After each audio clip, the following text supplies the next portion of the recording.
요즘 부모님들 이미 집 등기부 사진을 자식한테 보내보신 적 있으신가요? 주변에서 들려오는 이야기들이 있습니다. 다들 미리 증여한다더라. 세금 아끼려면 지금 해야 한다더라. 안 주면 나쁜 부모 같다더라. 이런 말들이 귓가에 맴돌 때마다 마음 한편이 무겁게 가라앉으셨을 것입니다. 커피 한 잔 마시는 자리에서도, 복지관 복도에서 마주친 이웃과의 짧은 대화에서도 이런 이야기는 어김없이 튀어나옵니다. 누구는 벌써 증여했다더라. 누구네 집은 자식 앞으로 다 넘겼다더라. 그런 말을 들을 때마다 혹시 나만 뒤처진 건 아닌가 하는 조바심이 밀려옵니다. 그런데 동시에 다른 목소리도 들립니다. 밤마다 머릿속을 떠나지 않는 걱정들이지요. 앞으로 병원비는 얼마나 들까? 요양원 들어가려면 돈이 얼마나 필요할까? 혹시 자식한테 손 벌리게 되는 건 아닐까? 이런 불안이 잠을 뒤척이게 만들곤 합니다. 새벽 3시, 4시에 눈이 떠져서 천장만 바라보던 경험, 여러분도 한 번쯤은 있으셨을 것입니다. 그때 떠오르는 생각들은 언제나 비슷합니다. 내가 아프면 어떡하지? 돈이 떨어지면 어떡하지? 자식한테 짐이 되면 어떡하지? 여러분도 한 번쯤 경험해 보셨을 것입니다. 내가 너무 잡고 있는 건가? 아니면 지켜야 하는 건가? 그 사이에서 마음이 찢어지는 순간 말입니다. 자식에게 미안한 마음과 나를 지켜야 한다는 본능 사이에서 매일같이 갈등하는 자신을 발견하셨을 것입니다. 한쪽을 선택하면 다른 쪽이 무너질 것 같은 그 막막함을 느껴보셨을 것입니다. 좋은 부모가 되고 싶은 마음과 불안한 노후를 피하고 싶은 마음이 팽팽하게 맞서는 순간들 말입니다. 이런 상황에서 우리는 어떤 선택을 해야 할까요? 주변 사람들은 쉽게 조언합니다. 미리 줘라, 아껴라, 반반 나눠라. 하지만 정작 그 선택의 무게를 짊어져야 하는 사람은 여러분 자신입니다.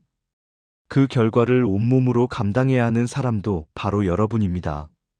아무리 좋은 조언이라도 그것이 여러분의 인생에 맞는지는 아무도 장담할 수 없습니다. 오늘 이야기는 바로 이 지점에서 시작됩니다. 노후 자산은 과연 무엇일까요? 자식에 대한 사랑의 증거일까요? 아니면 내 삶의 마지막 방패일까요? 이 질문은 단순해 보이지만 그 안에는 수십 년을 살아온 부모의 모든 고민이 담겨 있습니다. 평생 자식을 위해 살아온 사람들에게 이제 와서 나를 먼저 생각하라는 말은 때로 배신처럼 들리기도 합니다. 많은 분들이 이미 알고 계십니다. 자식을 사랑하는 마음만으로는 이 문제가 해결되지 않는다는 것을요. 사랑한다고 해서 모든 것을 내어줬을 때 그 끝에 무엇이 남는지도 경험으로 알고 계십니다. 때로는 사랑이 더 큰 사랑을 지키기 위해 선을 그어야 한다는 것도 삶이 가르쳐준 진실입니다. 하지만 그 선을 긋는 일이 얼마나 어려운지, 그 선 앞에서 얼마나 많은 밤을 울었는지도 여러분은 알고 계십니다. 어쩌면 여러분은 이미 그 기로에 서 계실지도 모릅니다. 자녀로부터 전화 한 통을 받고 또다시 통장 잔고를 확인하며 망설이고 계실 수도 있습니다. 아니면 이미 많은 것을 내어준 뒤 이제야 불안이 밀려와 잠 못 이루는 밤을 보내고 계실지도 모르겠습니다. 혹은 아직 결정을 내리지 못한 채 매일 똑같은 고민을 반복하고 계실 수도 있습니다. 어느 쪽이든 지금 여러분의 마음이 편치 않다는 것만은 분명합니다. 하지만 분명히 말씀드릴 수 있는 것이 있습니다. 이 고민은 여러분만의 것이 아니라는 것입니다. 지금 이 순간에도 수많은 부모님들이 똑같은 질문 앞에서 혼자 괴로워하고 계십니다. 자녀에게는 말 못하고 배우자에게도 털어놓지 못한 채 혼자서 끙끙 앓고 계십니다. 주변 사람들에게 물어보자니 괜히 인색한 사람으로 보일까 두렵고, 그렇다고 혼자 결정하자니 확신이 서지 않습니다. 오늘 우리가 함께 나눌 이야기는 누가 옳고 그른지를 판단하는 것이 아닙니다. 여러분이 후회하지 않을 선택을 할 수 있도록 길을 비추는 이야기입니다. 그 길 위에서 여러분은 스스로에게 물어야 합니다. 나는 어떤 노년을 살고 싶은가? 내 인생의 마지막 장을 누구의 이름으로 채울 것인가? 그리고 내가 진짜 지키고 싶은 것은 무엇인가? 이 질문들은 단순하지만 그 답을 찾는 과정은 결코 쉽지 않습니다. 이제 한 사람의 이야기를 들어보겠습니다. 그의 인생 속에서 우리 모두의 고민이 어떻게 펼쳐지는지 함께 지켜봐 주시기 바랍니다. 이 이야기는 어쩌면 여러분의 이야기이기도 할 것입니다. 30년 다니던 직장을 그만둔 김영순 씨는 올해 69세입니다. 퇴직하던 날, 그가 가장 먼저 생각한 것은 자신의 노후가 아니었습니다. 취업 준비 중인 큰아들, 결혼을 앞둔 작은 딸, 그리고 손주들의 얼굴이었습니다. 평생 그래왔듯이 영순 씨의 머릿속에서 자신의 몫은 언제나 맨 마지막이었습니다. 큰아들이 취업 준비를 할 때였습니다. 학원비며 자격증 비용이며 매달 들어가는 돈이 만만치 않았습니다. 영순 씨는 적금을 깨고 생활비를 아껴가며 아들을 도왔습니다. 그때 그는 이렇게 생각했습니다. 지금 조금만 힘들면 아이가 자리 잡을 거야. 그럼 나도 편해지겠지. 작은 딸이 결혼할 때는 전세 자금이 문제였습니다. 사위가 괜찮은 사람이긴 한데 집안 형편이 넉넉지 못했습니다. 영순 씨는 전세 자금 보증을 서주었고 부족한 돈은 직접 보태주었습니다. 그때도 그는 이렇게 믿었습니다. 애들이 잘 되면 나중에 다 돌아올 거야. 지금은 내가 도와줘야 할 때야. 첫 손주가 태어났을 때는 퇴직금까지 손을 댔습니다. 딸네 집이 좁아서 이사를 가야 하는데 잔금이 모자란다는 전화를 받았습니다. 영순 씨는 단 하루도 망설이지 않았습니다.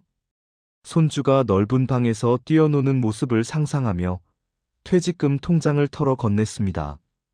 그렇게 몇 년이 흘렀습니다. 이제 애들도 자리를 잡았으니 좀 쉬어야지. 영순 씨는 그렇게 믿었습니다. 하지만 현실은 달랐습니다. 큰아들은 회사를 다니긴 하지만 월급이 빠듯했고 작은 딸은 육아 때문에 일을 그만둔 상태였습니다. 매달 전화가 왔습니다. 엄마, 이번 달만 좀 도와줘. 애들 학원비가 올랐어. 엄마, 이번에 차 수리비가 나왔는데. 영순 씨의 손에 남은 것은 작은 아파트 한 채와 적금 몇 장뿐이었습니다. 한때 5천만 원이 넘었던 예금 잔고는 이제 700만 원 남짓 남아 있었습니다. 매달 연금으로 들어오는 돈은 고작 50만 원. 그것도 병원비며 관리비를 내고 나면 손에 쥐는 돈이 얼마 되지 않았습니다. 이상한 일이었습니다. 자식에게 거의 다 내어준 뒤에도 영순 씨의 마음은 가벼워지지 않았습니다. 오히려 더 무거워졌습니다. 밤마다 불안이 찾아왔습니다. 내가 아프면 어떡하지? 이 집마저 팔아야 하는 날이 오면 어떡하지? 자식들한테 또 손을 벌려야 하는 건 아닐까? 낮에는 괜찮은 척했습니다. 자식들 앞에서는 웃으며 엄마는 괜찮아. 연금도 나오고 집도 있잖아라고 말했습니다. 하지만 혼자 남겨진 밤이면 통장 잔고를 들여다보며 한숨을 쉬곤 했습니다. 20대 때부터 모아온 돈이 이렇게 빠르게 사라질 줄은 몰랐습니다. 더 힘든 건 자식들의 태도였습니다. 영순 씨가 많이 도와줬을 때는 고마워했지만 이제는 당연하게 여기는 것 같았습니다. 가끔 도와줄 수 없다고 하면 아이들은 서운한 표정을 지었습니다. 다른 집 엄마는 해준다던데 우리 엄마는 왜 안 해줘? 그런 말을 직접 듣진 않았지만 분위기로 느껴졌습니다. 영순 씨는 스스로에게 물었습니다. 내가 뭘 잘못한 걸까? 자식을 사랑하는 게 잘못된 건가? 그런데 이상했습니다. 분명 사랑으로 한 일인데 왜 이렇게 허전하고 불안할까? 많이 줄수록 마음이 편해질 줄 알았는데 왜 오히려 더 조마조마할까? 어느 날 복지관에서 만난 친구가 이런 말을 했습니다. 자식한테 다 주고 나서 후회하는 사람 정말 많다고. 그 말을 듣는 순간 영순 씨의 가슴이 철렁 내려앉았습니다. 혹시 나도 그렇게 되는 건 아닐까? 이미 너무 많이 준 건 아닐까? 영순 씨의 이야기는 여기서 끝이 아닙니다. 이 사람의 인생은 많이 줄수록 불안이 줄어들 것이라는 우리의 믿음이 얼마나 쉽게 깨지는지 보여줍니다. 사랑한다고 해서, 희생한다고 해서 모든 것이 해결되는 건 아니라는 것을 말입니다. 그런데 진짜 문제는 여기서부터 시작됩니다. 그 선택의 순간은 생각보다 빨리 찾아왔습니다.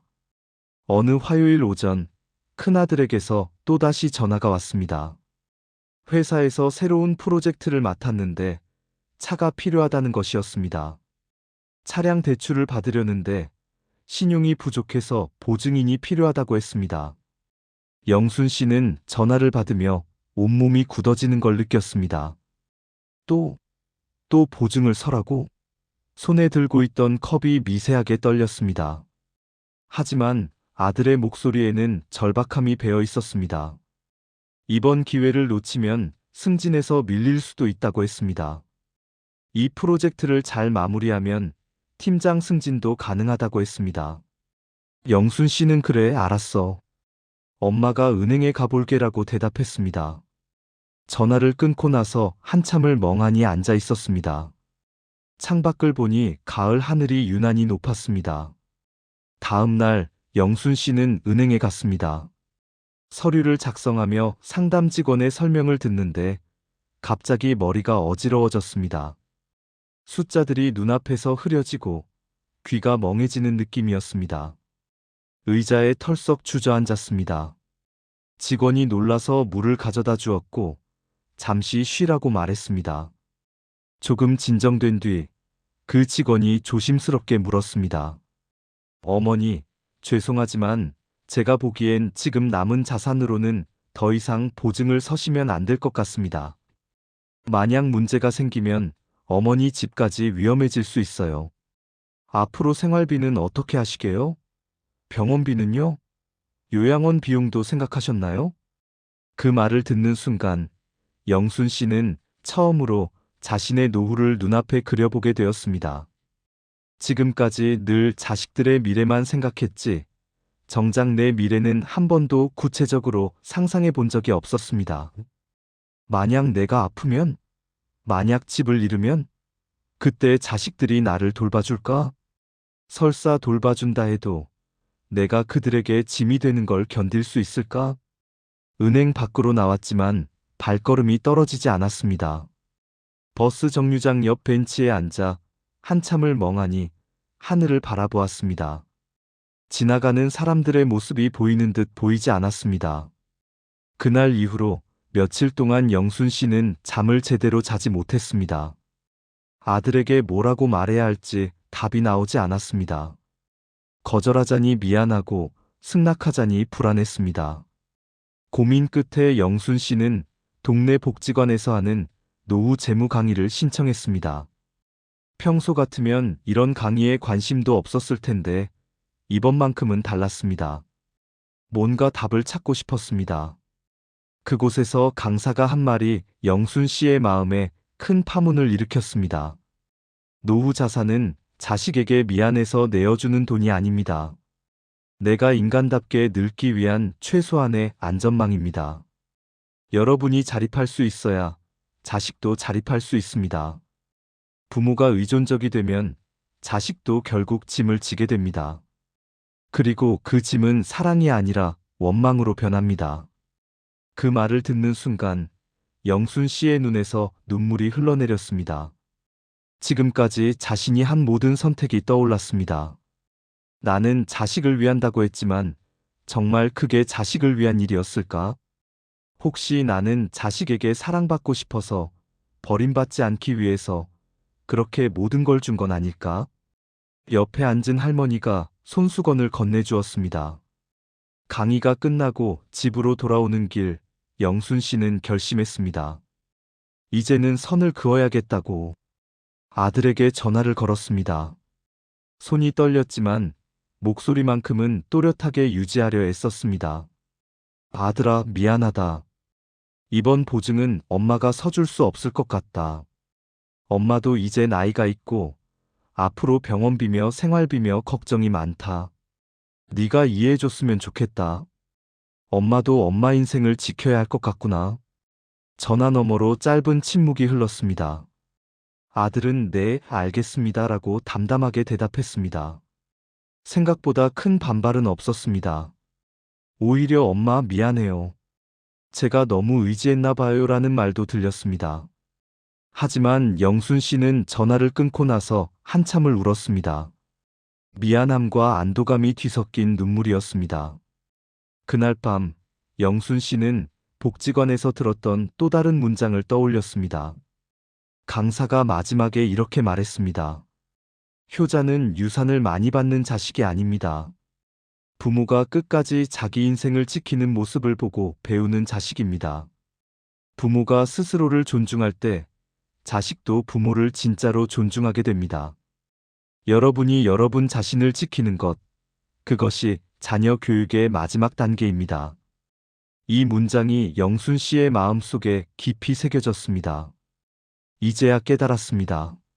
내가 필요한 건 효자가 아니라 내 이름으로 된 안전망이었구나. 자식에게 모든 걸 주는 부모가 아니라 자식 앞에서도 흔들리지 않는 어른으로 남는 것이 진짜 사랑이었구나. 영순 씨의 깨달음은 여기서 한 걸음 더 나아갔습니다. 이제 진짜 질문을 마주할 시간이었습니다. 나는 앞으로 어떤 부모로 남을 것인가? 계속 미안해하며 줄 것인가? 아니면 선을 지키며 함께 서 있을 것인가? 그 답을 찾는 여정이 이제 막 시작되었습니다. 지금까지의 이야기를 한 줄로 압축하면 이렇습니다. 노후 자산은 자식을 위한 선물이 아니라 나를 지키는 방패입니다. 이 한 문장이 단순해 보일 수도 있습니다. 하지만 이 문장 안에는 수십 년을 살아온 부모의 모든 고민이 담겨 있습니다. 사랑과 책임, 희생과 자립, 미안함과 존엄 사이에서 흔들리는 마음 말입니다. 이 한 문장을 받아들이기까지 얼마나 많은 밤을 고민하셨는지 저는 압니다. 여러분 앞에는 이제 선택지가 있습니다. 두 갈래의 길이 놓여 있습니다. 하나는 방패를 먼저 내려놓는 길입니다. 자식에게 미안한 마음에 혹은 사랑한다는 이유로 내 노후를 지킬 자산까지 내어주는 길입니다. 그 길 끝에는 무엇이 있을까요? 어쩌면 빈손으로 남아 나중에 자식에게 다시 손을 내밀어야 하는 부모가 있을지도 모릅니다. 도와달라고 말하지 못해서 혼자 추운 방에서 난방을 아끼며 지내는 노년이 있을지도 모릅니다. 병원에 가고 싶어도 비용이 부담스러워 참는 날들이 있을지도 모릅니다. 다른 하나는 방패를 들고 서는 길입니다. 미안해도 선을 긋고 여기까지를 분명히 말하는 길입니다. 처음에는 자식이 서운해할 수도 있습니다. 주변에서 수군거릴 수도 있습니다. 인색한 부모, 자식 생각 안 하는 부모라는 말을 들을 수도 있습니다. 하지만 그 길 끝에는 무엇이 있을까요? 스스로를 존중하는 어른으로 남아 자식과 서로 의지하지 않으면서도 존중하는 관계를 유지하는 노년이 있습니다. 누구에게도 짐이 되지 않으면서 당당하게 자기 인생을 마무리하는 모습이 있습니다. 여러분은 지금 어느 쪽에 서 계신가요? 이 질문에 답하기 전에 한 가지 분명히 해둘 것이 있습니다. 오늘 이 이야기는 어느 쪽이 절대적으로 옳은지를 판단하려는 것이 아닙니다. 누가 좋은 부모이고 나쁜 부모인지를 가르려는 것도 아닙니다. 세상에는 다양한 가족이 있고 다양한 상황이 있습니다. 오늘 이야기의 목적은 단 하나입니다. 여러분이 후회하지 않을 쪽을 고를 수 있도록 돕는 것입니다. 후회 없는 선택이란 무엇일까요? 그것은 10년, 20년 뒤에 돌아봤을 때 그때 그 선택이 나를 지켜줬구나라고 고개를 끄덕일 수 있는 선택입니다. 자식도 나 자신도 서로를 원망하지 않을 수 있는 선택입니다. 침대에 누워 눈을 감을 때 내 인생 괜찮았어라고 말할 수 있는 선택입니다. 많은 부모님들이 착각하는 것이 하나 있습니다. 자식에게 많이 줄수록 관계가 좋아질 거라는 믿음입니다. 하지만 현실은 종종 그 반대입니다. 너무 많이 주면 자식은 당연하게 여기기 시작합니다. 부모는 점점 더 불안해지고 자식은 점점 더 의존적이 됩니다. 그렇게 관계는 사랑이 아니라 거래처럼 변해갑니다. 주고받는 것이 익숙해지면 사랑은 조건이 됩니다. 반대로 선을 지키는 부모는 어떨까요? 처음에는 서로 어색합니다. 자식은 섭섭해하고 부모는 미안해합니다. 전화 통화가 예전만큼 자주 오지 않을 수도 있습니다. 하지만 시간이 지나면서 자식은 스스로 서는 법을 배웁니다. 부모는 자립한 자신의 모습을 유지합니다. 그렇게 두 사람은 서로에게 짐이 아니라 함께 서 있는 어른으로 남게 됩니다. 그리고 그때야 비로소 진짜 존중이 시작됩니다. 여러분은 어떤 관계를 원하십니까? 자식에게 끝없이 주다가 나중에는 도움을 청해야 하는 관계입니까? 아니면 처음부터 서로의 경계를 존중하며 각자의 삶을 지켜나가는 관계입니까? 늙어서도 자식 눈치를 보는 부모입니까? 아니면 자식 앞에서도 당당한 어른입니까? 이 질문에 답하는 것이 바로 오늘 여러분이 해야 할 일입니다. 그리고 이제 구체적으로 어떻게 해야 하는지를 함께 살펴보겠습니다.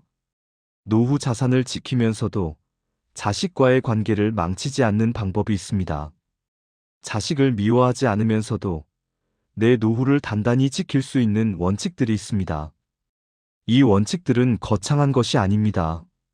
오늘 당장 여러분이 실천할 수 있는 구체적인 방법들입니다. 복잡한 재테크 지식도 법률 상식도 필요 없습니다. 필요한 것은 단 하나, 나를 지키겠다는 마음가짐 뿐입니다. 이제 그 이야기를 시작해 보겠습니다. 노후 자산을 지키면서도 자식과의 관계를 지키는 방법.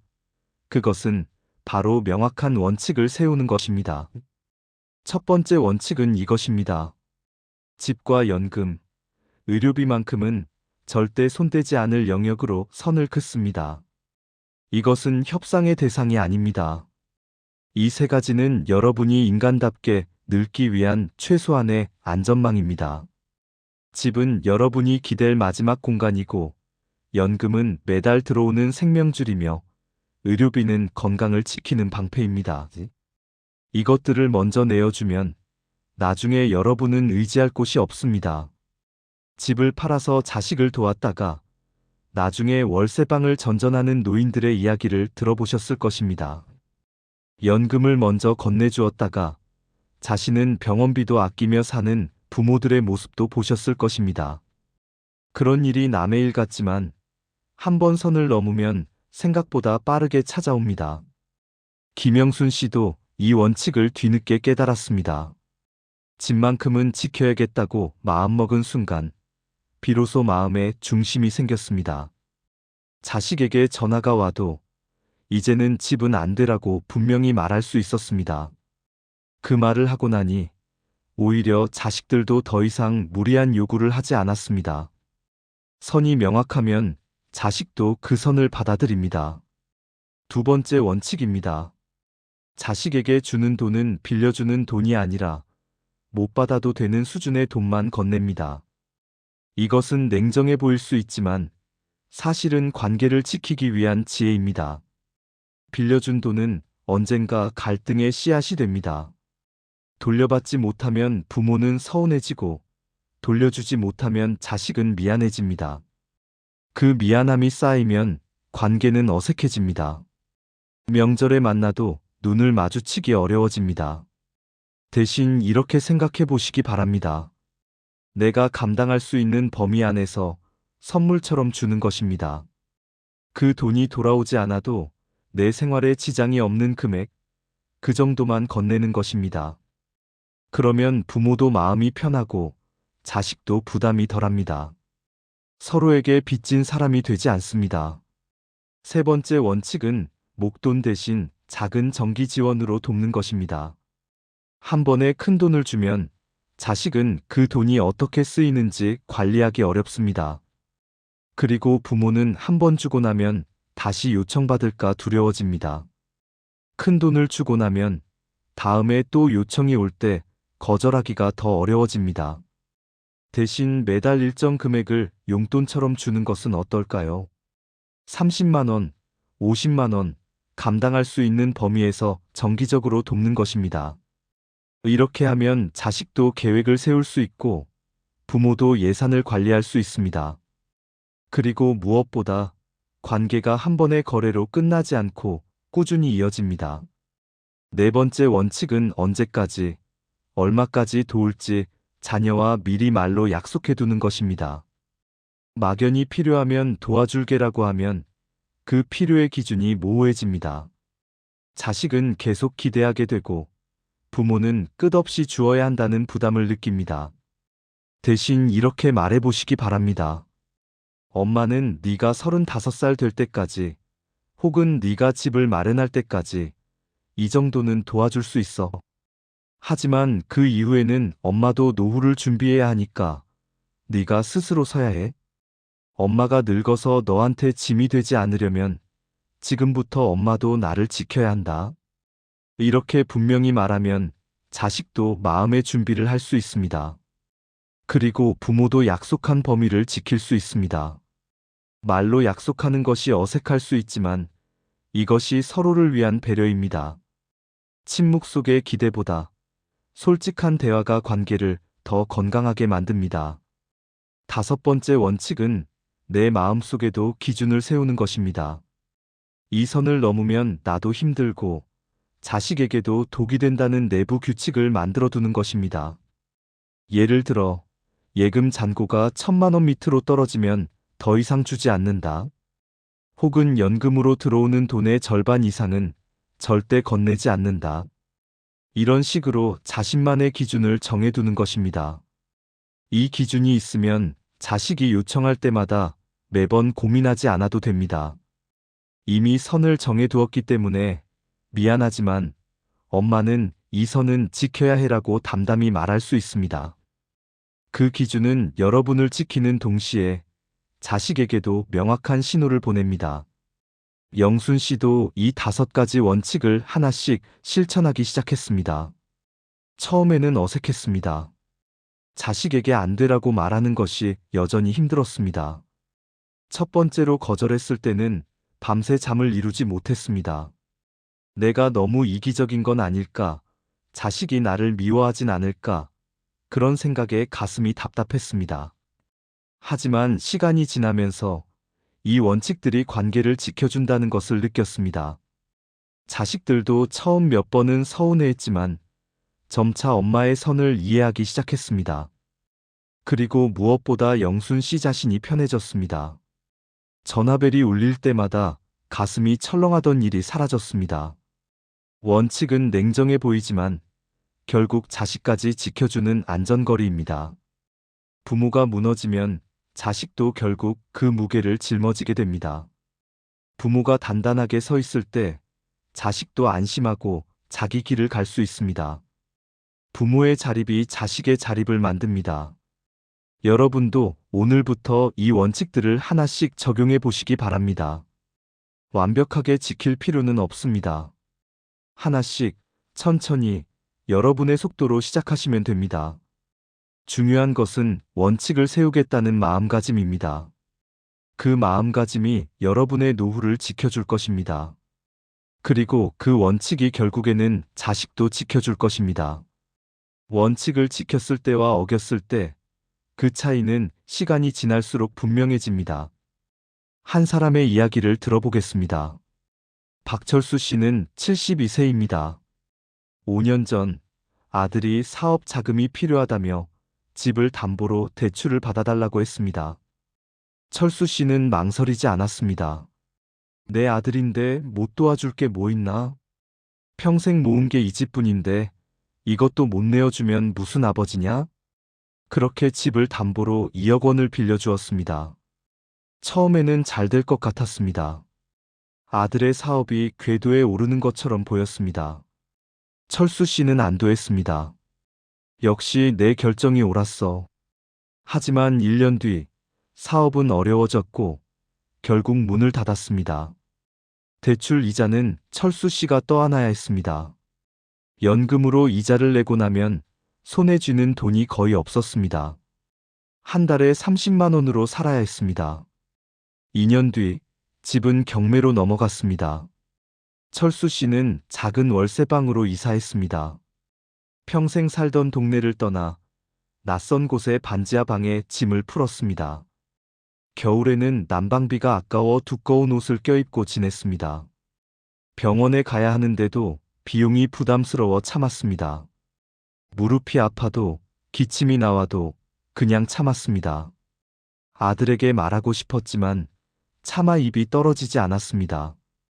아들도 자기 형편이 어려운 걸 알기 때문이었습니다. 아들도 아버지에게 전화하기 어려웠습니다. 미안함과 죄책감 때문이었습니다. 그렇게 둘 사이에는 침묵만 쌓여갔습니다. 철수 씨는 지금도 그 월세방에서 살고 있습니다. 아들과는 1년에 한두 번 통화할 뿐입니다. 서로 미안해서 자주 연락하지 못합니다. 명절에도 만나지 않습니다. 만나면 서로 미안해서 눈을 마주치기 어렵기 때문입니다. 철수 씨는 가끔 이렇게 말합니다. 그때 선을 그었어야 했는데, 집만은 지켰어야 했는데, 사랑한다고 모든 걸 주는 게 진짜 사랑이 아니었는데, 이제 다른 사람의 이야기를 들어보겠습니다. 이순자 씨는 68세입니다. 3년 전 딸이 집을 사려는데 돈이 부족하다고 했습니다. 순자 씨도 도와주고 싶었습니다. 밤새 고민했습니다. 하지만 남편과 상의한 끝에 이렇게 말했습니다. 미안하지만 이 집은 엄마 아빠 마지막 방패야. 우리가 이 집을 잃으면 나중에 너한테도 짐이 돼. 대신 우리가 감당할 수 있는 범위에서 매달 50만 원씩 3년 동안 도와줄게. 딸은 처음에 서운해했습니다.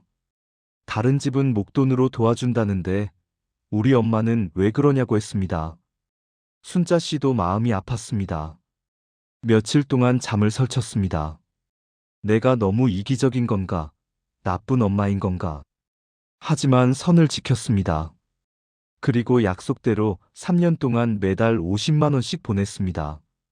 단 한 달도 거르지 않았습니다. 시간이 흐르자 딸의 태도가 달라졌습니다. 스스로 모자란 돈을 벌기 위해 아르바이트를 시작했고 남편과 함께 조금씩 저축했습니다. 외식을 줄이고 여행을 미루고 옷도 아껴 입었습니다. 그렇게 2년 반 만에 집을 샀습니다. 작지만 자기 힘으로 마련한 집이었습니다. 딸은 순자 씨에게 이렇게 말했습니다. 엄마, 그때 엄마가 선을 그어줘서 고마워요. 덕분에 제가 스스로 설 수 있었어요. 엄마가 다 해줬으면 저는 평생 의존하며 살았을 거예요. 이제 알았어요. 엄마의 그 거절이 사랑이었다는 걸. 지금 순자 씨는 자기 집에서 남편과 편안히 지내고 있습니다. 딸과도 한 달에 두세 번씩 만나 밥을 먹습니다. 서로에게 빚진 사람이 아니라 존중하는 어른으로 만납니다. 손주들도 자주 데리고 옵니다. 순자 씨는 이렇게 말합니다. 처음엔 미안했지만 지금은 그때 그 선택이 우리 모두를 지켜줬다는 걸 알아요. 두 사람의 이야기는 무엇을 말해줍니까? 원칙을 지키면 처음엔 서운해도 세월이 흐를수록 부모도 자식도 덜 상처받는다는 것입니다. 선을 긋는 것이 관계를 끊는 것이 아니라 오히려 관계를 지키는 방법이라는 것입니다. 어느 조사에서 이런 결과가 나왔다고 합니다. 부모 돈에 기대는 아이일수록 책임감이 줄고 스스로 마련한 것을 가진 사람일수록 관계에서도 덜 불안하다는 것입니다. 부모가 모든 것을 해결해주면 자식은 스스로 문제를 해결하는 힘을 기르지 못합니다. 그리고 부모에게 의존할수록 부모를 존중하는 마음도 줄어듭니다. 반대로 부모가 적절한 선을 그으면 자식은 자립심을 키웁니다. 처음에는 힘들어하지만 결국 그 힘듦이 자식을 강하게 만듭니다. 그리고 그 과정에서 자식은 부모의 한계를 이해하게 됩니다. 부모도 무한한 존재가 아니라는 것을, 부모도 지켜야 할 삶이 있다는 것을 배웁니다. 그때야 비로소 진짜 효도가 시작됩니다. 여러분은 어떤 노후를 원하십니까? 박철수 씨처럼 월세방에서 난방을 아끼며 사는 노후입니까? 아니면 이순자 씨처럼 자기 집에서 편안히 지내는 노후입니까? 자식과 연락도 못하고 서로 미안해하는 관계입니까? 아니면 서로 존중하며 자주 만나는 관계입니까? 선택은 여러분의 몫입니다. 하지만 분명한 것은 원칙을 지킨 사람들이 결국 더 행복한 노후를 산다는 것입니다. 그리고 그 원칙이 자식도 함께 지킨다는 것입니다. 여러분이 여러분을 지킬 때 자식도 제 길을 당당히 걸을 수 있습니다. 이제 초점은 돈이 아니라 태도로 옮겨갑니다.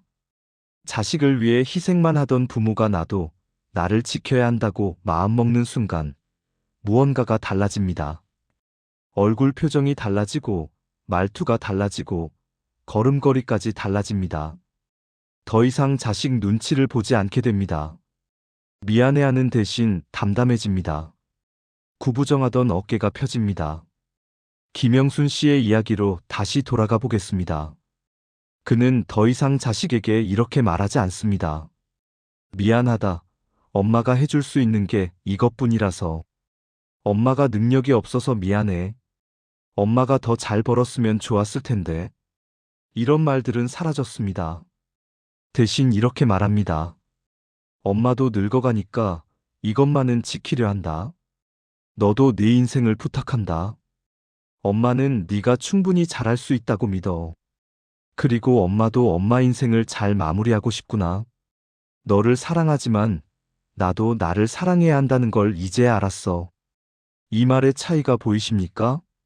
첫 번째 말은 자신을 낮추고 미안해하고 무능력한 부모처럼 느껴집니다. 마치 자식에게 용서를 구하는 것 같습니다. 두 번째 말은 자신을 존중하고 자식을 믿고 서로의 삶을 인정합니다. 어른과 어른이 대화하는 느낌입니다. 처음엔 자녀도 당황했습니다. 항상 미안해하고 항상 들어주던 엄마가 갑자기 달라졌으니까요. 전화를 해도 예전처럼 바로 돈 이야기를 꺼낼 수 없었습니다. 어떤 때는 섭섭하기도 했습니다. 엄마가 변했다고, 냉정해졌다고 생각했습니다. 하지만 시간이 지나며 자녀들도 생각이 바뀌었습니다. 6개월쯤 지났을 때였습니다. 큰아들은 나중에 이렇게 고백했습니다. 엄마가 스스로를 존중하기 시작했을 때, 우리도 엄마를 진짜 어른으로 다시 보기 시작했어요. 전에는 엄마가 너무 낮은 자세로 나오니까 오히려 우리가 엄마를 가볍게 봤던 것 같아요. 미안해요. 이제야 엄마가 얼마나 대단한 분인지 알 것 같아요. 이것이 핵심입니다. 부모가 스스로를 낮추면 자식도 부모를 낮게 봅니다. 부모가 스스로를 존중하면 자식도 부모를 존중합니다. 이것은 가혹한 진실이지만 동시에 희망적인 진실입니다. 지금이라도 태도를 바꾸면 관계도 바뀔 수 있다는 뜻이니까요. 나이와 상관없이 오늘부터 달라질 수 있다는 뜻이니까요. 영순 씨는 이제 자식들에게 전화할 때도 달라졌습니다. 전에는 늘 괜찮아? 돈은 모자라지 않아? 힘든 거 없어? 라고 물었습니다. 자식의 어려움을 먼저 걱정했습니다. 그러면 자식들은 자연스럽게 도움을 요청했습니다. 엄마가 먼저 걱정하니까 부담 없이 어려움을 털어놓았습니다. 이제는 이렇게 말합니다. 엄마는 요즘 복지관 프로그램도 다니고 친구들하고 등산도 가. 어제는 서예 수업도 받았어. 재미있더라. 너는 어때? 잘 지내고 있어? 자기 삶을 먼저 이야기합니다. 자식에게 의존하지 않는 모습을 보여줍니다. 자기 인생을 즐기는 모습을 보여줍니다. 그러자 자식들도 달라졌습니다. 엄마가 자기 인생을 사는 모습을 보니 오히려 안심이 되었습니다. 엄마 걱정을 덜 하게 되었고 자기 삶에 더 집중할 수 있었습니다. 그리고 가끔 엄마에게 전화해서 안부를 물을 때 진짜 엄마를 걱정하는 마음으로 물었습니다. 돈 때문이 아니라 정말 엄마가 궁금해서 전화했습니다. 엄마 목소리가 듣고 싶어서 전화했습니다. 여러분은 이미 평생을 버텨온 사람들입니다. 직장에서 30년을 일했고, 가정을 꾸렸고, 자식을 키웠고, 온갖 어려움을 견뎌냈습니다. 경제 위기도 겪었고, 가족의 아픔도 감당했고, 때로는 외롭고 힘든 시간도 혼자 이겨냈습니다. 그 세월 동안 여러분이 얼마나 강한 사람이었는지 여러분 스스로도 모를 수 있습니다. 이제는 미안한 부모가 아니라 스스로를 존중하는 어른으로 늙어도 괜찮습니다. 아니, 그래야 합니다. 여러분이 여러분을 존중할 때 자식도 비로소 여러분을 제대로 봅니다. 여러분의 가치를, 여러분의 삶을, 여러분이 견뎌온 세월을 제대로 알아봅니다. 나이 든다는 것은 약해지는 것이 아닙니다. 더 단단해지는 것입니다. 불필요한 것을 내려놓고 진짜 중요한 것만 붙잡는 것입니다. 남의 시선을 신경 쓰지 않고 내 기준으로 사는 것입니다. 그리고 그 중요한 것 중 하나가 바로 여러분 자신의 존엄입니다. 자식에게 모든 것을 주는 부모가 위대한 것이 아닙니다.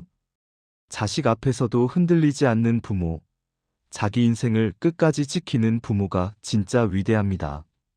그런 부모를 보며 자란 자식이 나중에 자기 자식에게도 같은 모습을 보여줄 것입니다. 그렇게 존중은 대물림됩니다. 여러분은 지금 이 순간부터 달라질 수 있습니다. 자식에게 다음번 전화를 할 때 말투를 조금만 바꿔보십시오. 미안해하지 말고 당당하게 말해보십시오. 그 작은 변화가 여러분의 노후를 완전히 바꿀 것입니다. 그리고 그 변화는 생각보다 빠르게 찾아올 것입니다. 여러분은 존중받을 자격이 있습니다. 평생 애쓴 여러분은 이제 당당하게 여러분의 노후를 지킬 자격이 있습니다. 마지막 장입니다. 이제 여러분이 오늘 당장 할 수 있는 일에 대해 이야기하겠습니다. 오늘 잠들기 전 종이 한 장을 꺼내 보시기 바랍니다. 그리고 이렇게 써보시기 바랍니다. 내가 어떤 일이 있어도 지킬 내 노후 자산과 경계선은 이것이다. 구체적으로 써보십시오. 이 집은 절대 담보로 잡지 않는다. 연금의 절반 이상은 건네지 않는다. 예금 잔고가 1,000만 원 밑으로 떨어지면 더 이상 주지 않는다. 여러분만의 기준을 명확하게 적어보십시오. 그 종이를 지갑에 넣어두십시오. 자식에게 전화가 올 때마다 그 종이를 꺼내보십시오. 그 문장들이 여러분을 지켜줄 것입니다. 흔들릴 때마다 중심을 잡아줄 것입니다. 그리고 내일 자녀와 통화하거나 만나는 자리에서 돈 이야기가 나오면 한 문장만 용기 내어 꺼내보십시오. 엄마도 노후를 준비해야 해서 이 선은 지키려고 한다. 아빠도 이제 나이가 있어서 이것만은 지켜야 할 것 같다. 이 한 문장이 처음에는 어색할 수 있습니다. 입 밖으로 꺼내기까지 용기가 필요할 수 있습니다. 하지만 한 번 말하고 나면 두 번째는 조금 더 쉬워집니다. 그리고 세 번째부터는 자연스러워집니다. 댓글에 여러분이 지킬 한 줄 원칙을 적어두십시오. 그 문장이 여러분 노후의 방패가 될 것입니다. 그리고 그 댓글을 보며 여러분만 고민하는 것이 아니라는 걸 확인하실 수 있을 것입니다. 수많은 부모님들이 똑같은 고민을 하고 똑같은 결심을 하고 계십니다. 이제 처음으로 돌아가 보겠습니다. 영상 첫머리에서 던졌던 질문을 기억하십니까? 노후 자산은 사랑의 증거인가? 내 삶의 마지막 방패인가? 이제 그 답을 아시겠습니까? 노후 자산은 사랑을 증명하는 도구가 아닙니다. 여러분이 인간답게, 존엄하게, 자립적으로 늙기 위한 방패입니다. 그리고 그 방패를 지키는 것이야말로 자식에 대한 진짜 사랑입니다. 자식에게 집을 물려주는 것보다 자식에게 짐이 되지 않는 부모로 남는 것이 더 큰 사랑입니다. 돈을 많이 주는 것보다 자립하는 모습을 보여주는 것이 더 큰 유산입니다. 김영순 씨는 지금 어떻게 지내고 있을까요? 여전히 작은 아파트에 살고 있습니다. 하지만 그 집은 이제 영순 씨의 방패입니다. 자식들도 더 이상 무리한 요구를 하지 않습니다. 오히려 가끔 용돈을 보내옵니다. 엄마, 이번 달 보너스 나왔어요. 조금이지만 받으세요. 영순 씨는 그 돈을 받으며 웃습니다. 그리고 이렇게 답합니다. 고맙다. 하지만 엄마는 괜찮아. 너희가 잘 사는 모습 보는 게 엄마한테는 제일 큰 선물이야. 이제 더 이상 미안해하지 않습니다. 당당합니다. 자식들도 달라졌습니다. 엄마를 더 자주 찾아옵니다. 돈 때문이 아니라 정말 엄마가 보고 싶어서 옵니다. 그리고 엄마의 이야기를 듣습니다. 엄마가 요즘 뭐 하며 지내는지, 무슨 생각을 하는지 진심으로 궁금해합니다. 영순 씨는 이제 압니다. 내가 나를 지킬 때 관계도 지켜진다는 것을, 방패를 내려놓지 않을 때 오히려 더 가까워진다는 것을. 여러분은 이미 자식에게 충분히 주었습니다. 임신하고 낳고 키우고 먹이고 입히고 가르치고 걱정하며 수십 년을 살았습니다. 밤새 아픈 아이를 안고 병원에 갔고 등록금을 마련하려 악착같이 일했고 자식의 행복을 위해 여러분의 꿈을 접었습니다. 이제는 여러분 자신의 몫을 남길 자격이 있습니다. 미안해할 필요가 없습니다. 여러분은 이미 해야 할 몫을 다했습니다. 아니, 그 이상을 했습니다. 당신의 노후가 누구의 것도 아닌 당신의 삶으로 끝나기를 진심으로 응원합니다. 여러분이 마지막 순간까지 당당하게, 존엄하게, 자기 이름으로 사시기를 바랍니다. 자식은 여러분의 전부가 아닙니다. 여러분 인생의 일부입니다. 소중한 일부이지만 전부는 아닙니다. 여러분의 인생은 여러분 것입니다. 오늘 이 영상을 보시고 작은 결심 하나를 하셨기를 바랍니다. 내 노후를 지키겠다는 결심, 미안해하지 않고 당당하게 살겠다는 결심. 그 결심이 여러분의 남은 인생을 완전히 바꿀 것입니다. 여러분은 혼자가 아닙니다. 수많은 부모님들이 지금 같은 고민을 하고 같은 결심을 하고 계십니다.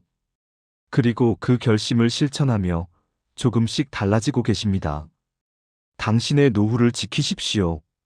그것이 당신을 위한 일이자 자식을 위한 일이기도 합니다.